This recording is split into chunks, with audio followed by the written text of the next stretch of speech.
pizza today. Pizza from scratch. Who doesn't like pizza? Really. So we're going to use, to make the dough, we're going to use strong white bread flour. It's worth using this because it does work better. It makes a nice light, stretchy dough that goes nice and crispy in the oven. You could use plain white flour. It would be fine, but this would be a bit nicer. And it's not that much more expensive now. I think it's about, in a cheaper supermarket, about 59p, and their plain flour is 45p. So it's not a lot of difference. And it's worth it. I think it's worth having if you've got it. Don't use self-raising flour though, that will make it quite different. That will make it be like a cake, but still edible. 500 grams of flour in there. I am going to measure this one, but you could just use, it'd be about 4 cups. Or the normal size bag of flour is usually 1.5 kilos, so 0.5 of a kilo is 500 grams, so it's a third of a bag. So that would be fine, it's not an exact thing. So, flour in there, and the yeast. The sachets of yeast are quite easy, or you can get a tin. If you get a little tin, it's just use a teaspoon. And if you have these packets, then you just use a whole packet, whole sachet. Tip that in. And then a teaspoon of salt. You do need salt in bread. It will taste horrible without. A teaspoon is about that much in your hand, so I'm just going to use that. Just mix that a little bit with your hands, just to mix that through. And then we're going to add some warm water and some oil. So you need about 300 mils of warm water. 300 mils of warm water. People say, how warm should it be?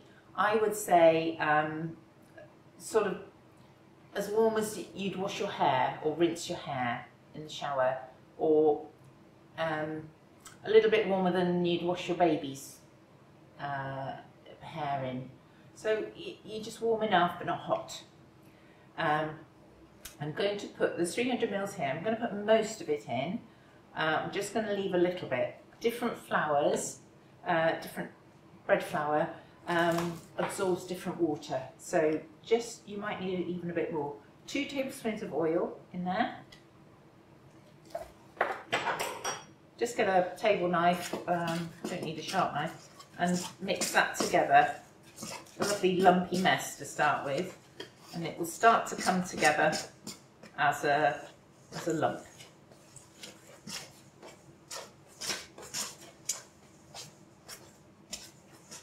Quite a lot of flour left in the bottom here, and I think that's a bit dry, so I'm going to pop the rest of that water in. Sometimes you might find you've added too much water, but don't worry, because you can just add a tablespoon more of flour. Now that's coming together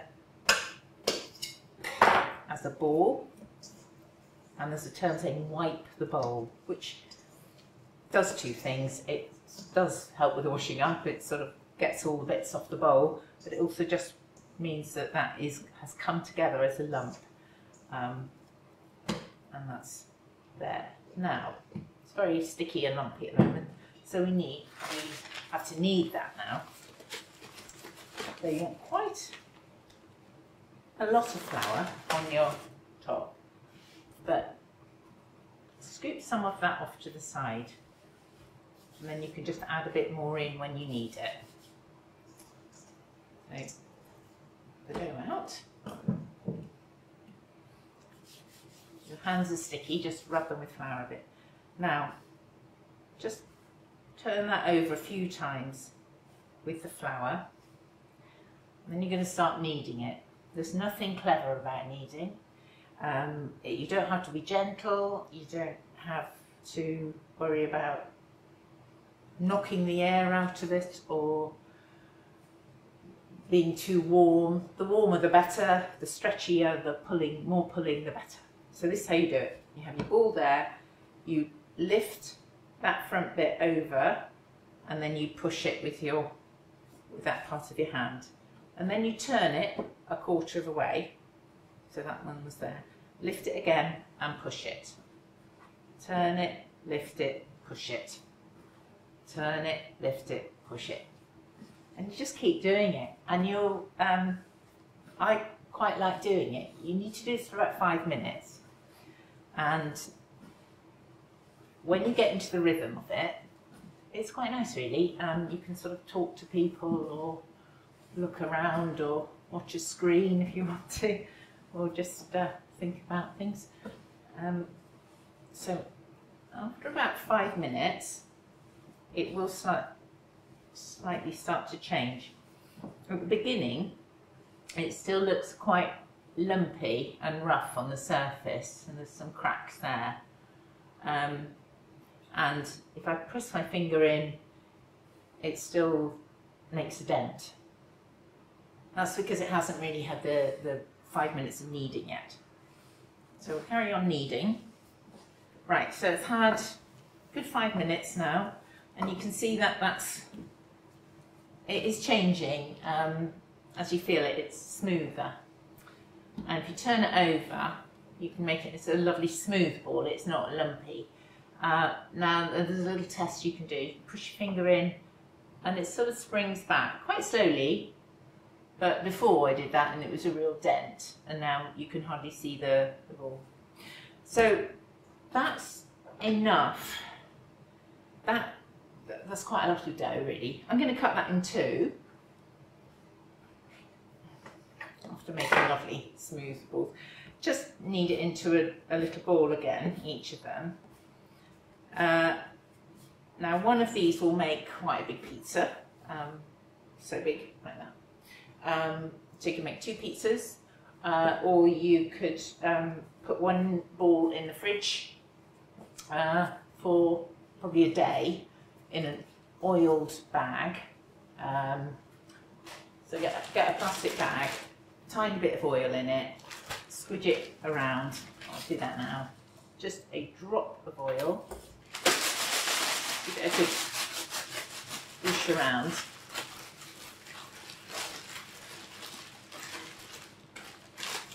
And you can pop that one in there, in the fridge,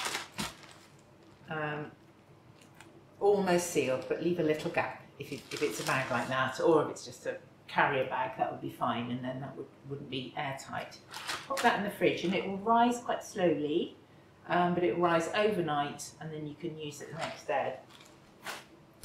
This one we're going to rise in the room, so just make that into a nice smooth ball. Pop that into your bowl. Now get a nice damp tea towel, pop that over and put it in a warm place. Not right on top of heat, so not on top of a radiator, but in your kitchen if you've perhaps got your oven on, or it's a warm room. In a warm room is fine. So that's had about it's about an hour that had at room temperature. So you can see it's risen a bit. It's not that warm in here, but lovely and pillowy and soft. So that's fine. We want to spread that out into a pizza shape. A little bit more flour in there. Now I don't like to roll pizza with a rolling pin. I think it just sort of squishes it all flat. So you can just spread it out.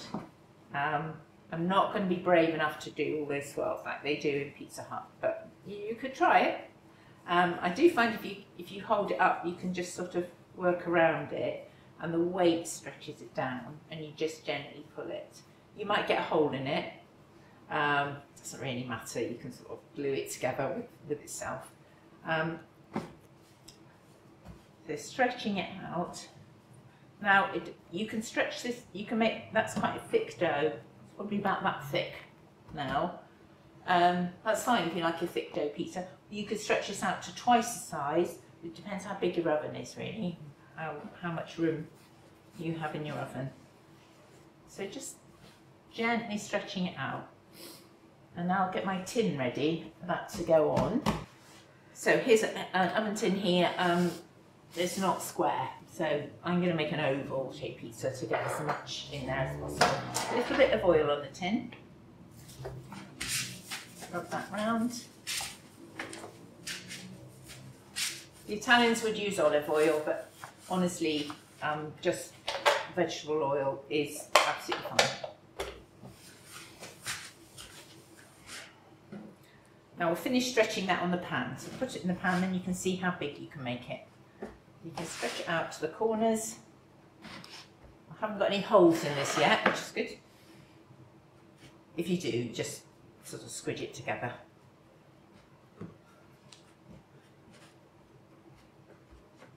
There we are.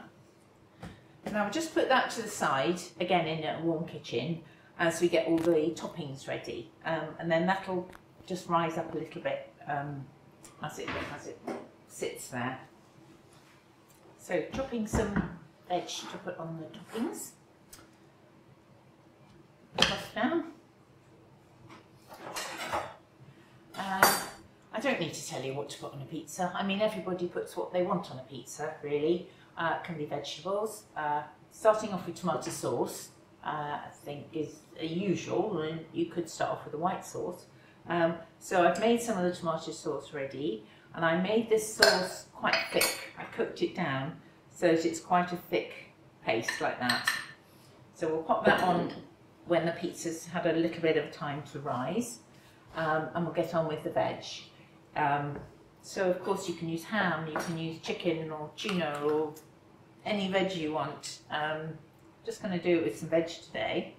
And if you only had half a pepper in the fridge, half an onion, that's fine. That's ideal quantities. I like to cut them quite thinly because they only have a short time in the oven.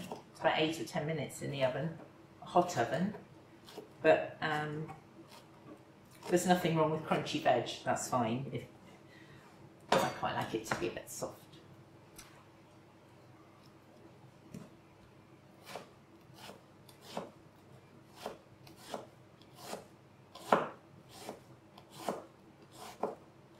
Now making one big pizza here. You could separate that dough probably into 3 or 4. That's half the dough we made originally, so that dough could make 8 small pizzas about that big, which children quite like to have their own pizza sometimes, and then they can have their own toppings on, and they can make smiley faces with the different vegetables, maybe get them involved. The only thing with it is it does take more room in the oven. You might not have room in your oven to cook 4 little pizzas at one time, but you have got room to cook one bigger pizza. So just think about that. But they don't take long to cook, so you could cook. If people could take turns, that's fine. Mushrooms, nice. Let's cut that again fairly finely.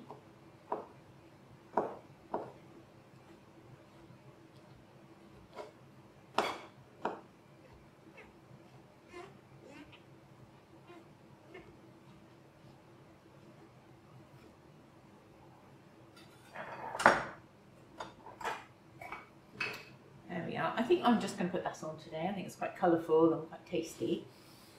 So we'll get the pizza base. About 2 tablespoons of this. Spread that out just about to the edges. I like to leave a bit of crust. Now, what I should have said is that it is quite nice just to put a bit of oil on the crust. You can do this with a pastry brush or your fingers. I use fingers. That way you get a lovely golden crust, which some people, you probably find most families, some people really love the crust and some people leave the crusts. Well, that's great, isn't it? Because somebody gets extra crusts and it all gets eaten, hopefully. So that's probably enough pizza sauce on there. Pop on the vegetables. If onions, separate them out a bit, sprinkle them on. Just move that over there a bit.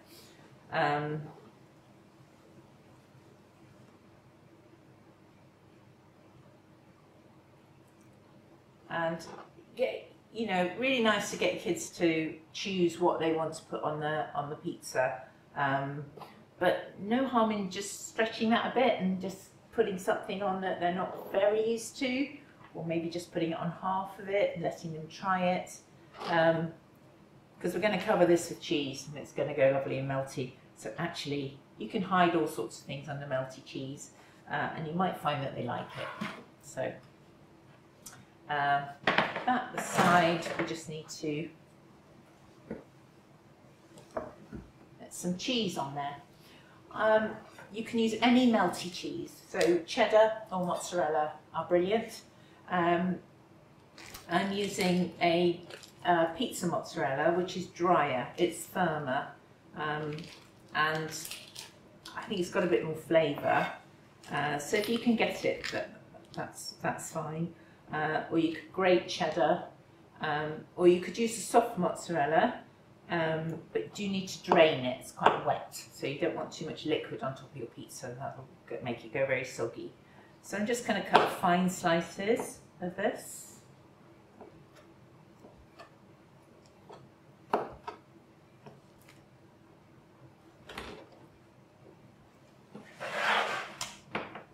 And then just scatter that over.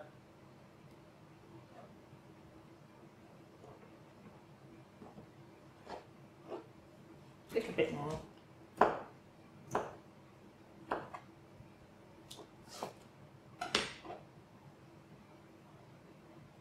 Doesn't have to be on everything, but just so that you've got some around everything. Right, so then we're going to put that in the hot oven for probably 10 to 12 minutes, but I would check it after 8. You just want it will cook quite quickly, and you just want it to look nice and bubbly and brown, so we'll pop that in. So with the pizza, quite nice to have a salad. That sort of adds, makes it a bit more healthy and a bit more interesting. A salad doesn't have to be lettuce, but it can be whatever you like. I quite like to do just a carrot and cucumber or something, and that's often quite a hit with kids. They don't like carrot and cucumber. So carrot and cucumber. Half a cucumber here.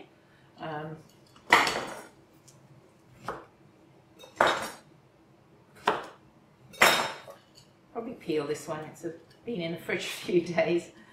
It looks a little bit tired, but it's fine underneath. It's nice and fresh. Just scrub it and use the skin because it adds a lot of colour and vitamins. So it's quite good. Cut that into nice thin strips.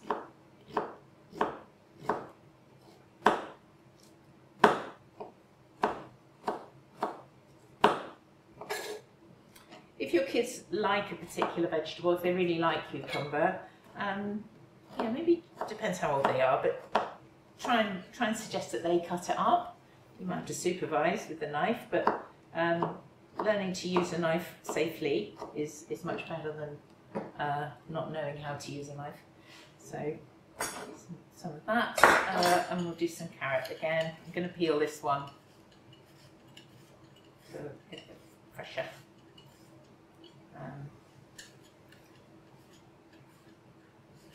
Now you could, great to serve this just on its own. You could also do things like apple, like slices of apple or grated apple. Maybe most grown-ups, I don't know, like a dressing on a salad. Sometimes that's difficult for kids to get used to. I find a nice way to do that is to do a dressing, but instead of vinegar, put orange juice in. So a little orange juice and a bit of oil, could be ordinary vegetable oil. Mix that up like a dressing, and then tumble that into the veg. So I'll just get a little bowl to put that in. So just going to do a little bit of the dressing just to show you. I haven't actually got any orange juice here. So this is white wine vinegar, just a splash. But orange juice or apple juice maybe. Apple juice would be quite sweet, but children might like that. Just mix that together. A bit of salt and pepper would be quite nice on that, but and then you just tumble it in together.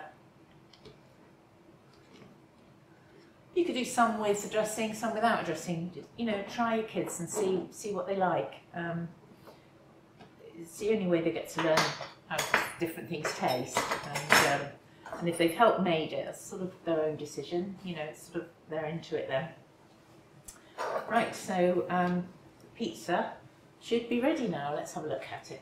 Right, let's have a look at the pizza. Oh, lovely. Now, that looks just about perfect, doesn't it? Now you can see how we've got lots of air into it by kneading it, and that's a lovely big bubbles of dough, so it's going to be really crispy and open. Ideally, leave that for just a couple of minutes before you cut it, but you might not be able to wait that long. So we're going to go. I've got a fancy pizza wheel here. I may just use a knife, but I use this because it's fun.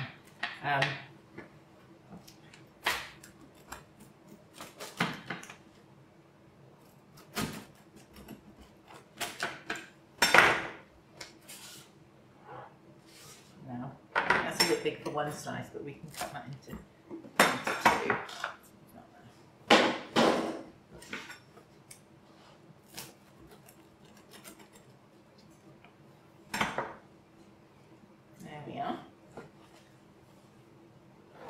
Now that's served with a nice leafy salad, or your sort of mini salad here. That's the one that's dressed, or do one without that's dressing that people can just nibble some veg with it, and then that's your pizza.